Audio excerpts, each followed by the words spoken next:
Anthropic just dropped a meaningful update to Claude desktop app. It now has file viewer and editor, built-in browser, features that finally make it feel like a complete environment, not just a terminal with ambitions. Here's what's actually interesting. Cursor dropped the exact same update to their Cursor 3 last week, and Codex is the one who needs catching up now. All three tools are chasing the same vision now, and the distance between them is shrinking fast. So let me start by saying that I'm a little bit disappointed with the quality of this update because I found a few bugs. It was glitching and not all the flows are tested, but this is typical for Anthropic. They're shipping features very fast. I'm surprised that they actually, instead of creating some new, fundamentally new feature, they decided to come back and redesign a Claude app. It was a buggy app if you use it on a daily basis, but it was still doing its job, and it tells me that for some reason the effort is going into stabilization and making the current software just work better. Well, this update is not the most stable update ever, which is again typical for Anthropic. Now, when you start a new session in the Anthropic, you have a toggle to switch between chat, co-work, and code here on the left now. They introduced the blue color, which is resonating with Cursor and Codex. They welcome you with this activity widget that you have in GitHub. You can only look into the past data. You cannot browse between data. It just looks to me that it was built just to fill the void. But let's jump into the actual changes that make sense. I'm initialized in my working directory. This is an actual project where I'm building features every day.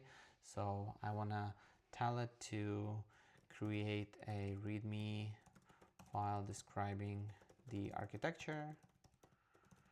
Now you can see that the blue color has been introduced in the chat as well, which is surprising. And the widgets here, the icons on the active sessions are similar to Codex and Cursor. They have the status for loading, and when it finishes, it will turn into a blue dot.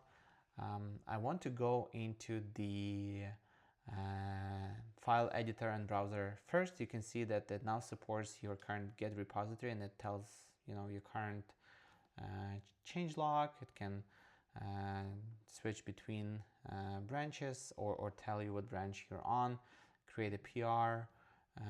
So just small features enabling more of a Git operations. I asked it to create a file in one of the other sessions, and this is how a diff section looks like. So all the sections, all the new sections are on the right, and there's this toggle between different panels. So here's the first bug. I have a devserver.md. It looks empty, but if I click edit, there's actually content here. There's no way to actually see that content until you click edit. And another thing I don't really like is that there's no browser between files. I want to have a full file editor here on the right, and they had the open in VS Code button. Well, they still do.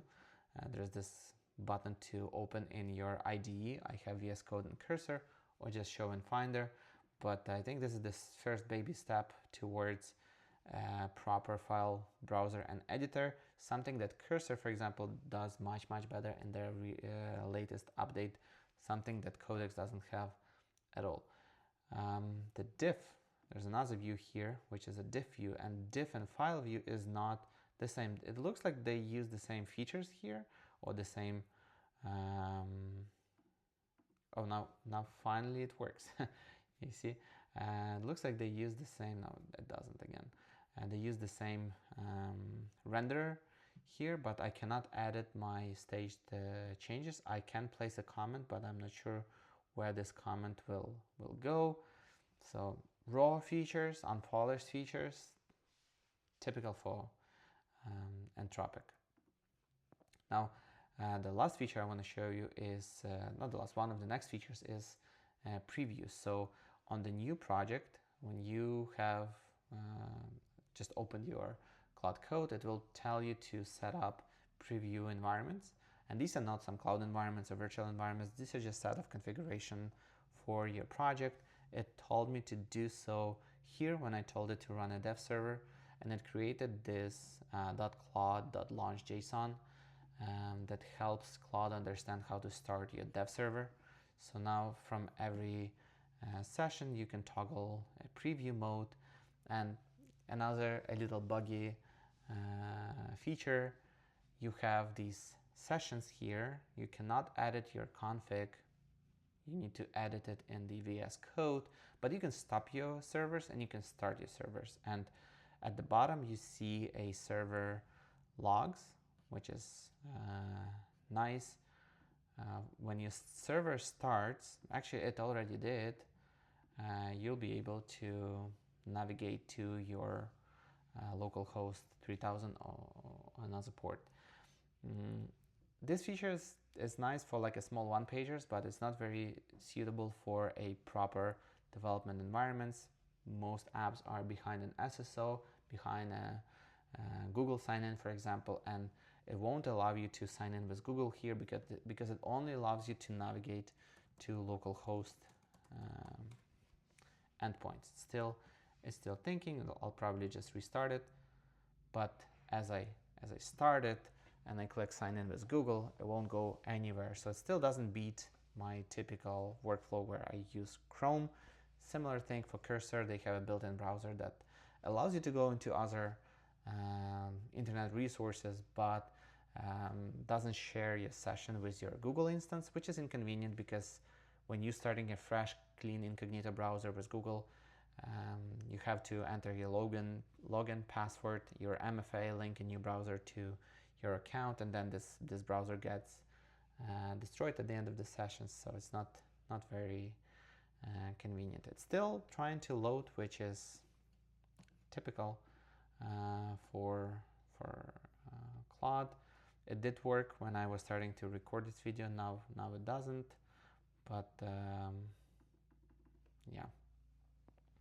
So raw features, but all three platforms are now getting a more similar view, which is it tells us all developers something about how the shape of IDE and working software for engineers is being created. Now it's finally ready. It tries to load, but it cannot.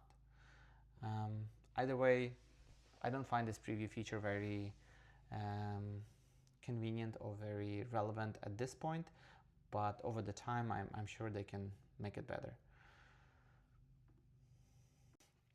So I finally managed to run my environment here in the preview feature. I just had to wait a little longer, but now it works. And little note here, it looks like a mobile view, right, because of its proportions. And if you're building a desktop app, you will have to drag it into being something bigger. For me, this feature is still not very usable because when I click sign in and I click continue with Google, I get this old-fashioned error pop-up that was there in the previous Claude Code. You see all the colors here: gray, blue, yellow. Yeah, anything that is not localhost is being blocked, which means I cannot get past the sign-in window. Yeah, I can use the login and password, but the point of having a fully fledged browser in your IDE is to be able to do anything. The final thing I wanted to show you was a terminal.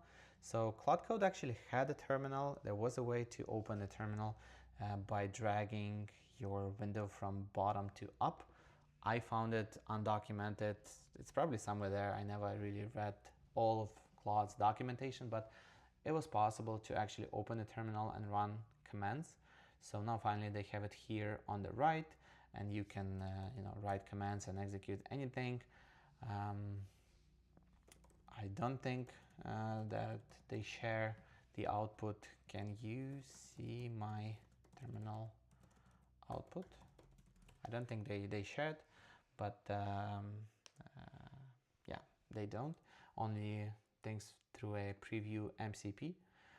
But the ability to have a terminal here on the right is fine. At least you can do, if you're familiar with Vim, you can have a file editor inside the terminal. For me, this setup still doesn't beat my classic setup that I want to show you, which is VS Code with just a terminal and bottom window. So I have the exact same project here opened on the left. I do have all of my familiar commands with git, the diff, and I can see all the files, which is especially needed for me when I build features. I want to change .env or I want to preview the code.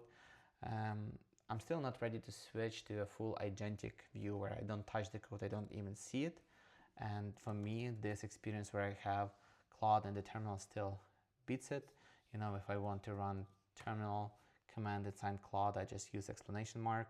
So having things, the chat window in the middle and terminal on the right, does not help me or does not solve any of my problems, since I can do this. So I guess this will still stay. This is still their best invention. The Claude Code CLI is still their best invention. But the fact that all three tools are now coming together to look like a same piece of software, even from a point of view of colors, ideally they should all three merge into one super strong IDE where you have the best from each, but that's not gonna happen ever. I'm still a big fan of Claude, despite their recent issues with limits and availability of the LLM. And this update is nice, but just like any other update that Anthropic launched, it's a little glitchy, but still does the job. So I wish the team at Anthropic to have more stable releases and more QA testing done. If you like my video, put a like, and don't forget to leave a comment commenting on your experience with Claude and the new release. And I'll see you in a week in the next video.